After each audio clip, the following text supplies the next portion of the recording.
शहर हे माहीत नाही अशी व्यक्ती या जगामध्ये नाही.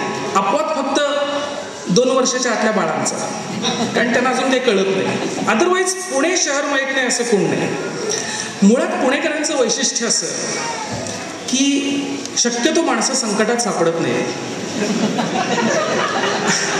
आणि संकटात सापडली तरी मार्ग कसे काढायचे हे पुणेकरांना चांगलं माहिती आहे. एक गोष्ट सांगतो. डेक्कन जिमखाना, मध्यरात्री 1:30 वाजताची वेळ. एका डॉक्टरांच्या घरी डेक्कन जिमखान्यातल्या एक फोन आला. डॉक्टरनी फोन उचलला, रात्रीची वेळ. हॅलो, पलीकडचा मनुष्य. हॅलो डॉक्टर साहेब, मला सांगा तुम्ही बाहेर पेशंट तपासताना किती पैसे घेता?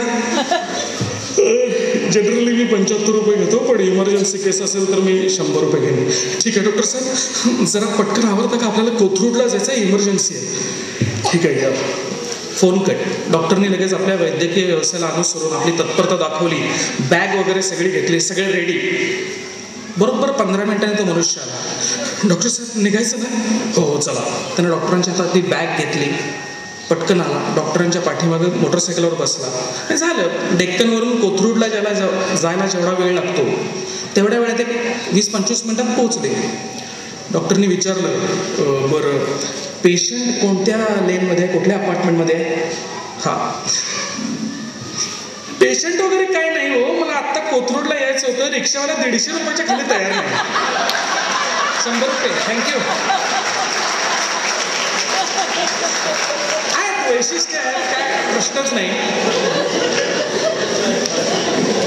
याच मैत्री फाउंडेशनच्या वतीनं आम्ही ड्रायव्हिंग करत होतो आणि अचानक एक मनुष्य रॉंग साईडनं आला, असा ओव्हरटेक केला आणि पलीकडे गेला. ऍक्सिडेंट होता होता वाचला. मला तर थोडंसं राग आला. म्हटलं अहो काय, वळताना वगैरे हात वगैरे दाखवायची पद्धत असते का नाही? तो मला म्हणाला, हात दाखवायला तुमची माझी ओळख का पाळत म्हणे, उगाच हात दाखवायचा काय म्हणे.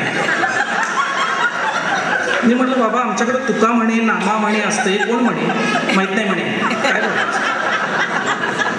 त्याच्यानंतर मी खालचा प्रांत, आपण महाराष्ट्राच्या खालच्या बाजूला गेलो, सीमा भागामध्ये गेलो, तर निप्पाणी, बेळगाव, संकेश्वर. तर या भागातल्या भाषेचा एक वेगळा गोडवा आहे. त्या भागातली माणसंच मुळात खूप छान असतात, खूप दिलदार असतात, खूप चांगली माणसं असतात. अर्थात बेळगाव माझी सासूरवाडी हा भाग वेगळा. तर बेळगावातला किस्सा तुम्हाला सांगतो. माझी बायको आणि मी, लग्नाचा पहिला वाढदिवस, मस्तपैकी चांगलं काहीतरी गिफ्ट द्यायची म्हणून दुकानात गेलो. एक तर आपल्या खडे बाजार म्हणून एक एरिया आहे, दुकानात गेलो आणि लग्नाचा पहिलाच वाढदिवस, बायकोवर जरा इम्प्रेशन मारायचं म्हणून आम्ही लगेच दुकानदाराला म्हटलं जरा साडी दाखवा. तो दाट टोकरतच मला म्हणतोय, बायकोसाठी घेणार आहे का चांगल्यापैकी दाखवू? शेजारी असताना बायको मला म्हणते किती वेळा दुकानात आला होता. झट परत बाहेर जायची वेळ आम्हाला. काय सांगायचं.